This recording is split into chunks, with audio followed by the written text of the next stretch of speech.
I'm Tom Prince with Western New York Athletics, and you are at our next edition of the Western New York Athletics Coaches Corner.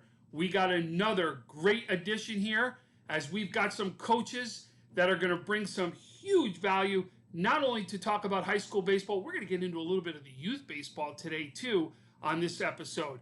Can't wait to hear some of the different answers that we're going to hear today from these great coaches. These coaches today led by Tim Racey at Starpoint, Dave Buncy with Pioneer, and Danny Conrad with Lakeshore. Guys, you've had some big programs. You know that these are all teams that will be making run for sectional crowns. But before we actually get into baseball, my first question is, how are you guys doing? I know there's a lot going on. How are you doing personally? Tim, how are you doing?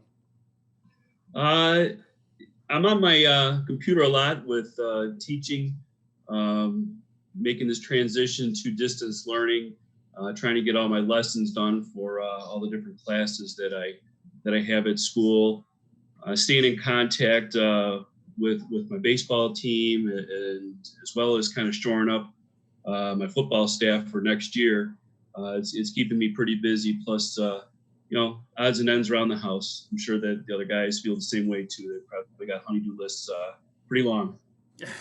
No doubt about it. Dave, how about yourself?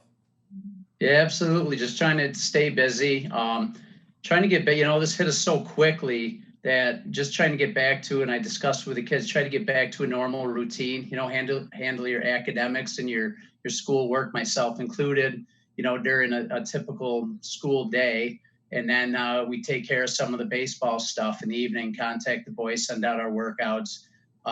So trying to make it as normal as we can right now and trying to keep that schedule, I think, is important. So that's basically what we're trying to do currently. Great. Danny, how about you? Like everybody else, just adjusting. And, having a sixth grade, being married to a sixth grade English teacher definitely has the kids, on a routine. So it's a huge help. And, just like Tim said, a lot of house projects going on as well. So no excuses that we don't have enough time to get those done now. If she could help me with a little bit of that routine here, I'd really appreciate that. Awesome. Well, listen, let's get into some of these questions that we've got. So today I told everybody we're going to go a little bit of a different route. And that is, I also want to know, because how youth programs are actually becoming such a vital part to the success of high school teams, that my question now becomes is, how important is youth baseball to the success of your high school team?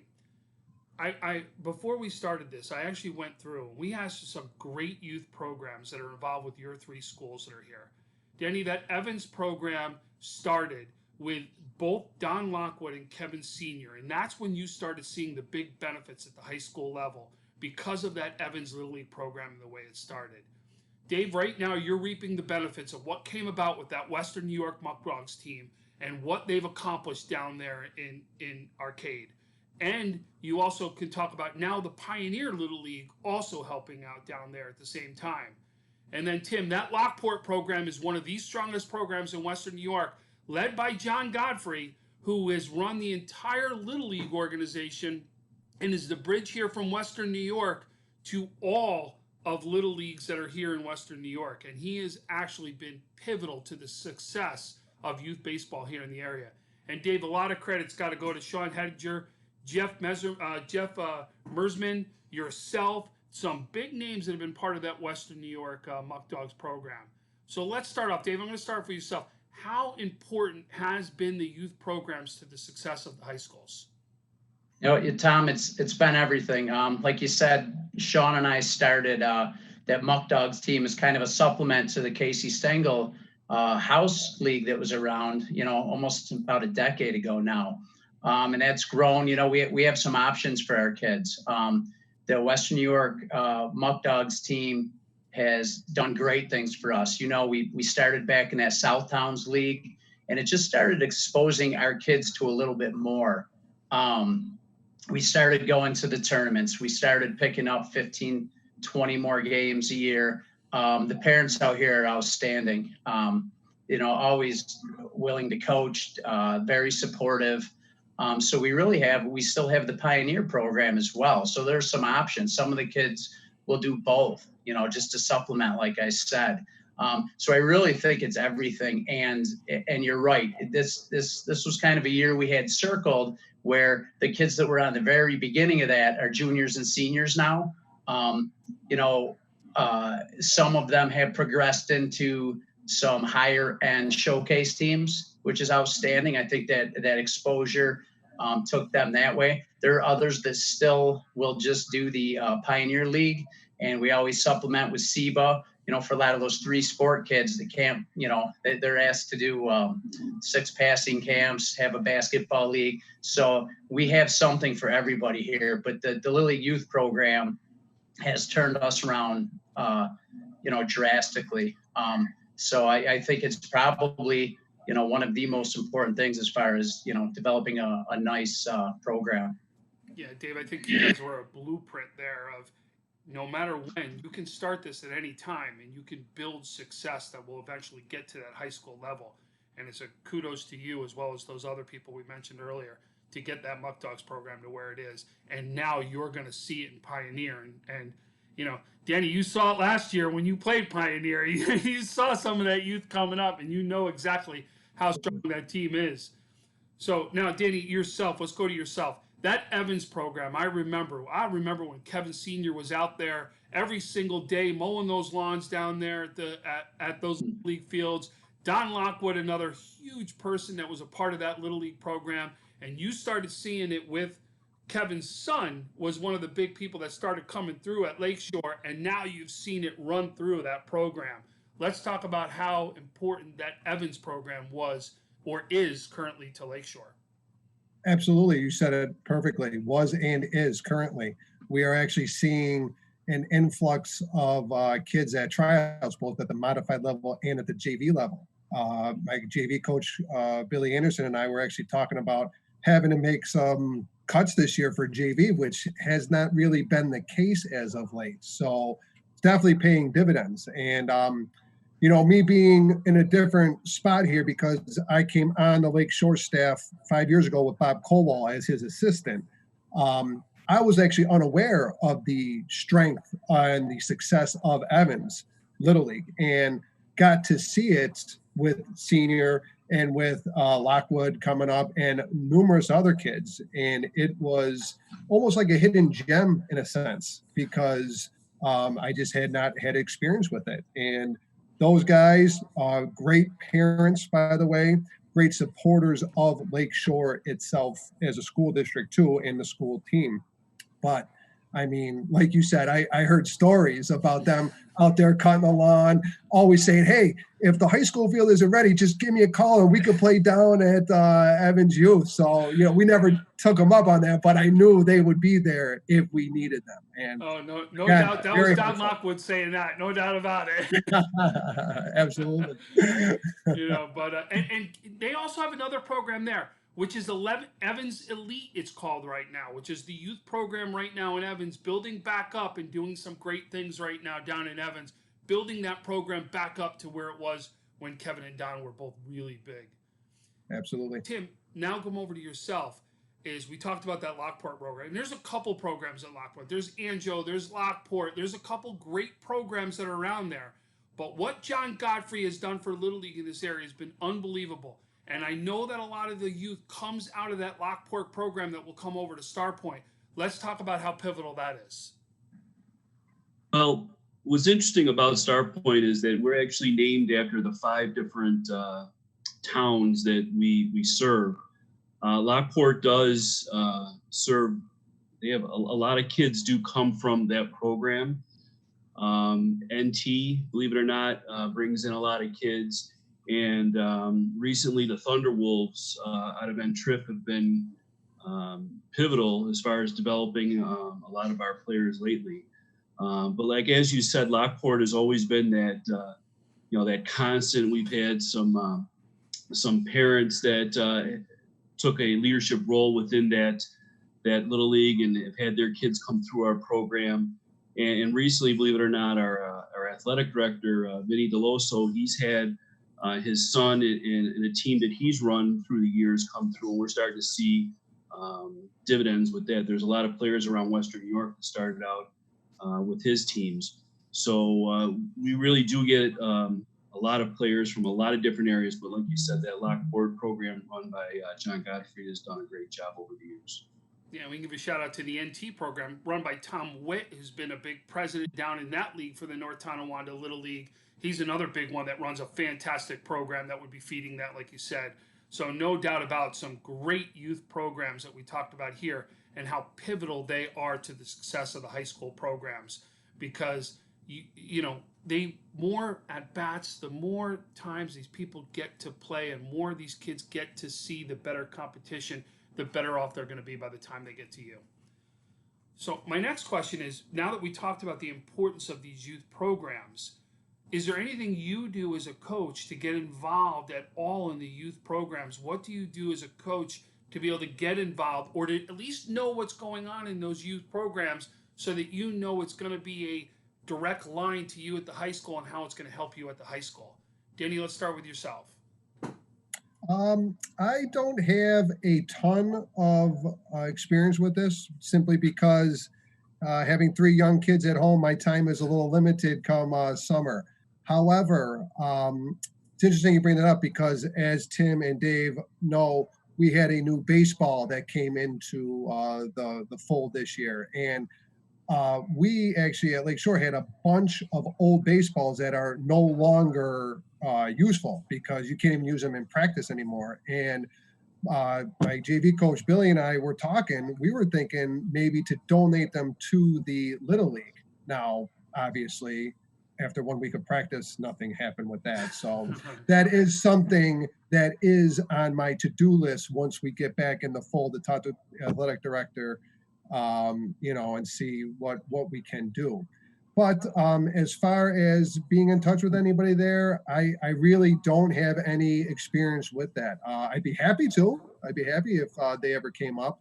And I mean, I send them information because, as you know, Mike Morlock and Derek Hill run like a South Towns, actually Tim Smith too, run like a South Towns camp. And they've asked me to participate in that before. Because of my summer work, I cannot. However, I do give the paperwork and everything else to Evans Little League, so they at least have it, and they could send kids over if they so be it. That's really my extent of it. You've also been an umpire in the past, so you had also a big part of these youth programs from an umpire standpoint.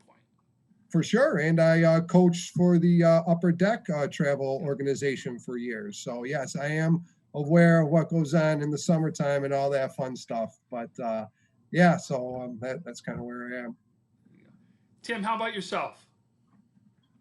I wish I had good information for you here. Unfortunately, my daughter's been involved in travel softball, where I was the assistant coach for the team. Okay. So for the past 11 years, I've been coaching or maybe 8 years, the last with the Wheatfield Nitro, which is our town's travel softball organization.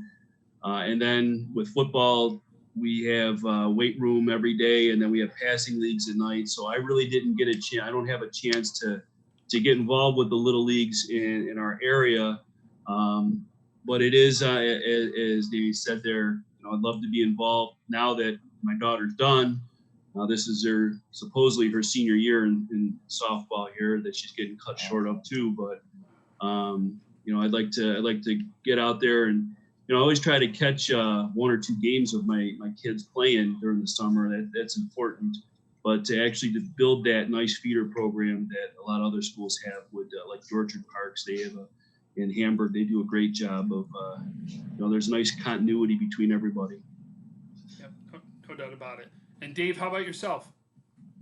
Yeah, well, Danny, your time's coming, because I'm at a little bit of a different phase where my son has come through. So probably the last 6 or 7 summers, I've probably coached twice as many games in the summer as I have in the season, you know, and wouldn't give up a minute of it. So last year I did coach the senior Pioneer team and also a SEBA team. And for years I coached the Muck Dogs.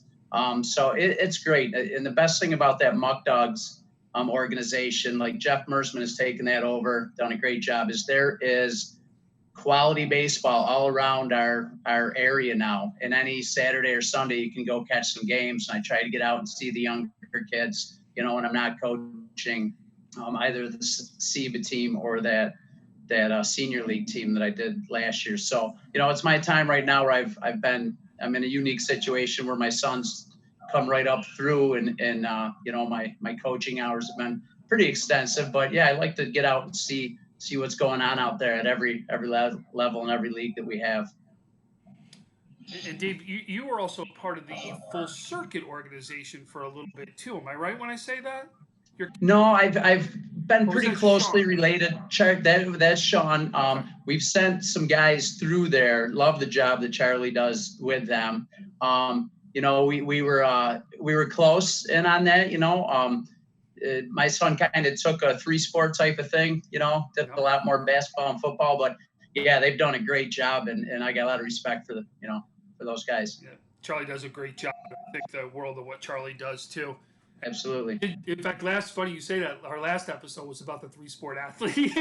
Okay. That was a good one. I enjoyed listening to that one. Yeah. That was really good. Go. See, well done. One blends into the other, right? Yeah, absolutely.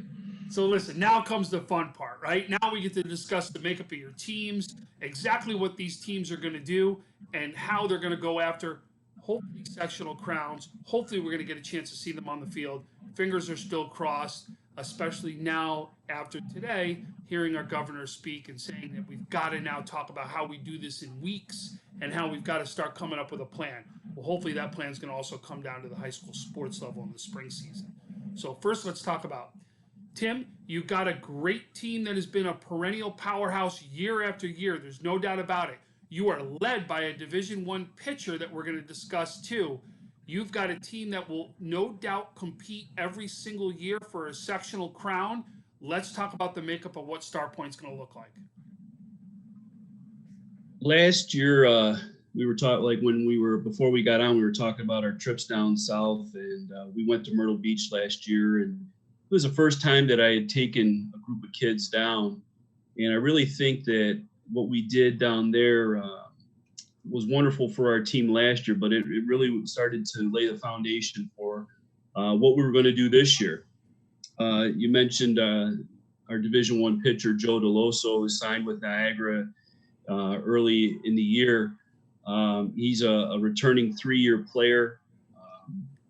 Really was a lights out pitcher as a sophomore.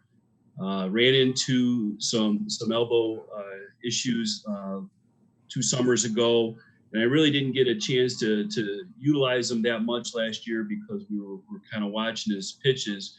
But he's an incredible presence on the mound.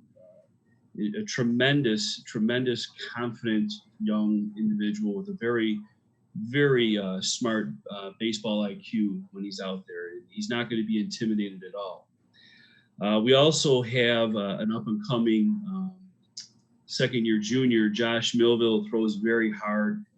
He's been coming up through the Thunderwolves organization.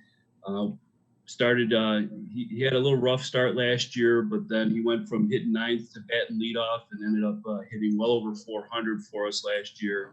And he's got a really live arm, plays a great shortstop. My another sophomore coming up would have been Hunter Briggs. Briggs was a steady contributor out in left field, and the left side of the diamond was pretty good. We also have senior Jake Brooks that was going to anchor down third base there, do a nice job for us. My last guy I really want to talk about is a freshman that we have coming up, Andrew Hearn. He tall, lanky left-hander. Brother plays, I believe, at Siena, and he's got some great genetics and some great movement on his ball for a young freshman kid. He's very, very smart as well.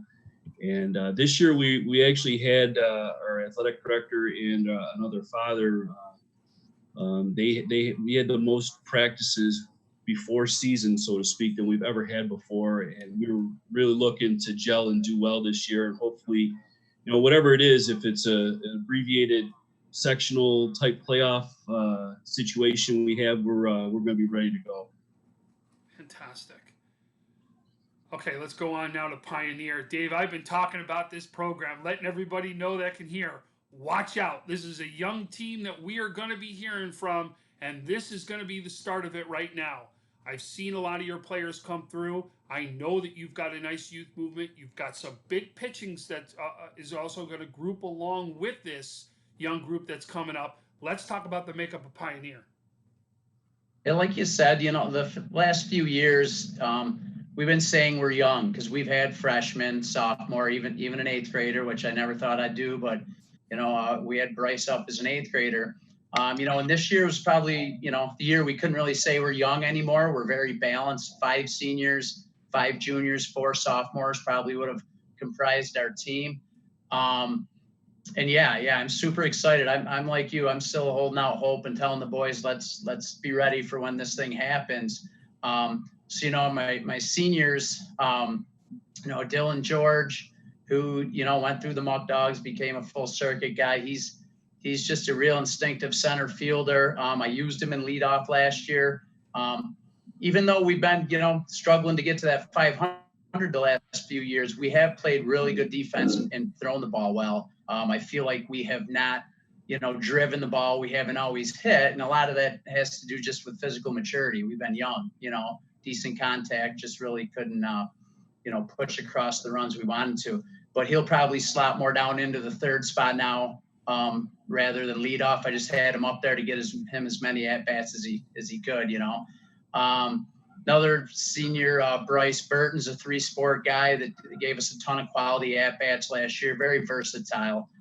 Someone that would have had some really good value this year for us, the James Rupert. He's just that kid with a rubber arm that will throw. You got to keep him under his pitch count. He'd want to throw 100 pitches a day. If we get back, he'll be valuable because he does bounce back and he can eat a lot of innings. Was super excited to see Devin Mers, who transferred out to us. We've had him in our summer program. Real fast twitch kid. He can pick it at shortstop. He committed to Alfred State. I was really looking forward to seeing him play, and I am looking forward to seeing him play. We got a couple of juniors. The big one, Bryce Hediger. He's that number one you have to have that every team needs. Or you feel real good about having anyway. He threw a few innings for us as an eighth grader. He'd now be a junior. He had a pretty epic battle with Lockwood that last year, and and that was kind of the story of our season. It was one of those 2-0 games. I think maybe 4 hits between the two teams. He battled for us. Nate was a warrior. So if you like pitching and defense, that was one. But Bryce has progressed to that, sitting 86, 87 miles an hour. He just works hard, and he'll continue to get better. Blaine Morgan, probably the one spot we didn't need any help in was shortstop. And with Devin coming in, I got 2 guys that, in my opinion, are collegiate level fielders, both at short. So we got a nice mix in the middle, defensively. We got a group of sophomores that all started back. Most of them, a couple of them are 3-sport athletes. They started in that Muck Dog program early. Jack Buncy played as a freshman last year, held his own. It was kind of a blessing with all these infielders coming in. He got moved to the outfield a little bit. He's a sub 7-second 60 guy. So he's getting more versatile with these middle infielders getting pushed in. Brody Hopkins was the quarterback of the football team. Real good athlete, very versatile. Judd Ellis and Brennan Hediger, Bryce's brother.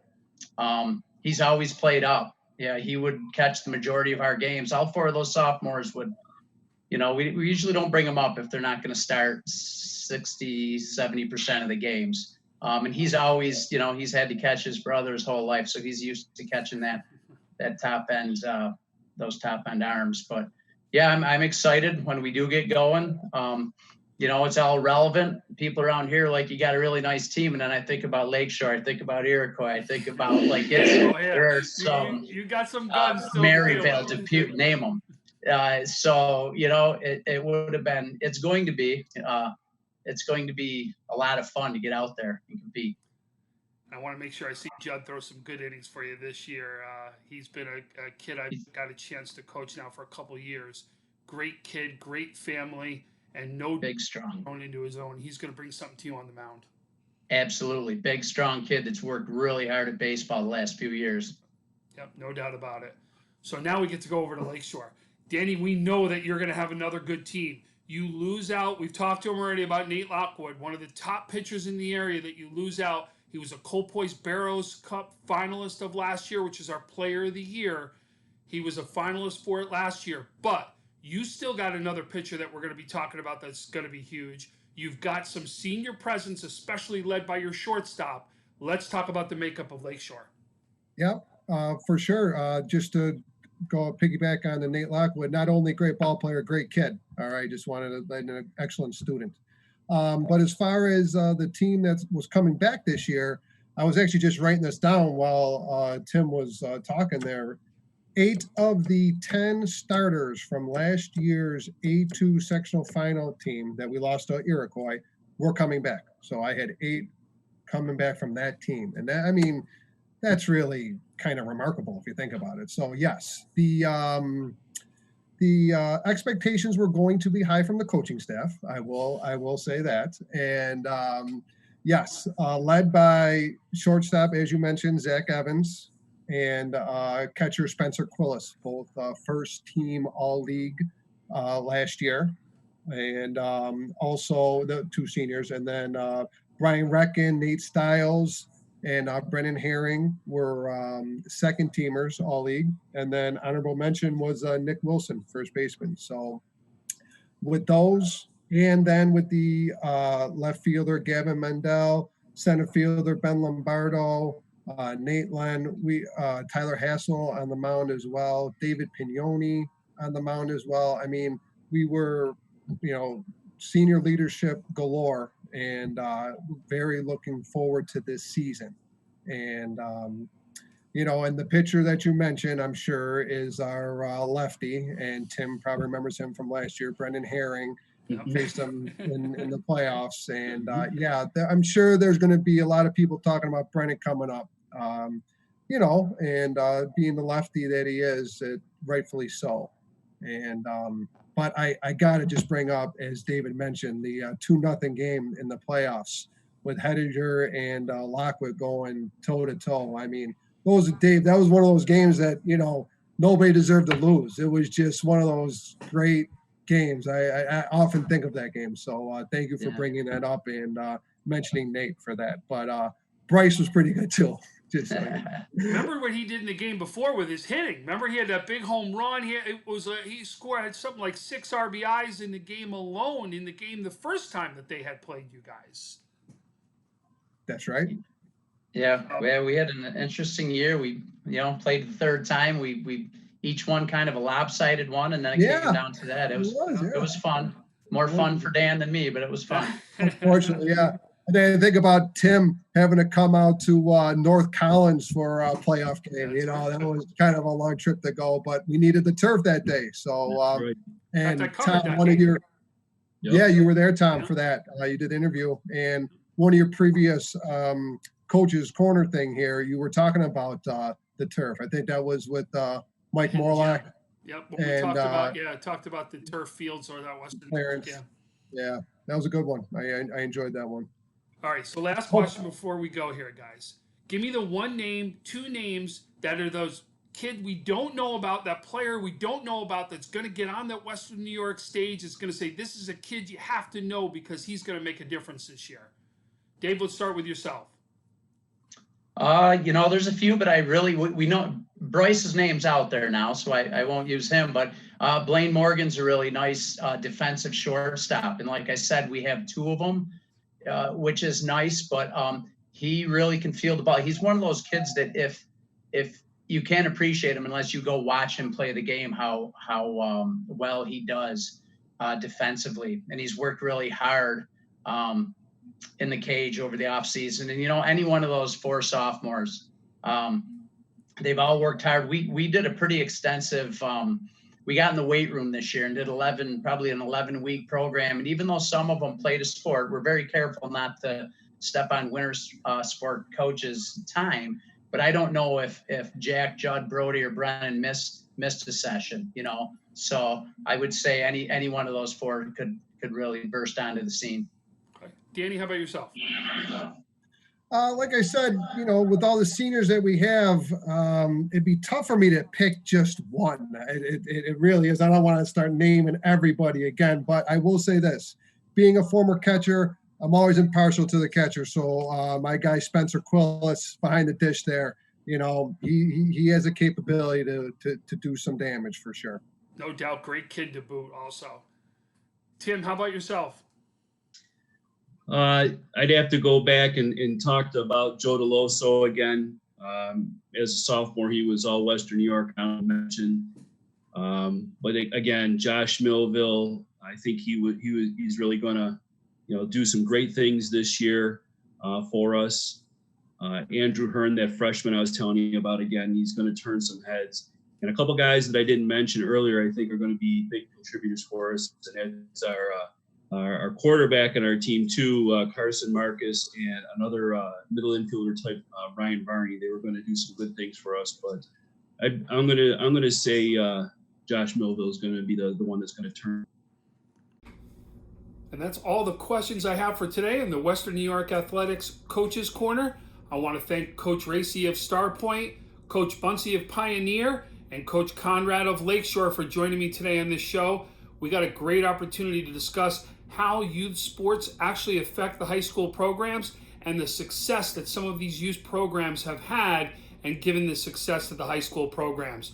Coaches, thank you so much for joining me. No doubt you've got some great teams and cannot wait to see them take the field and go after some great seasons, because you definitely have 3 great teams that we're going to be looking forward to seeing. So thanks again, and we look forward to seeing you out the fields real soon.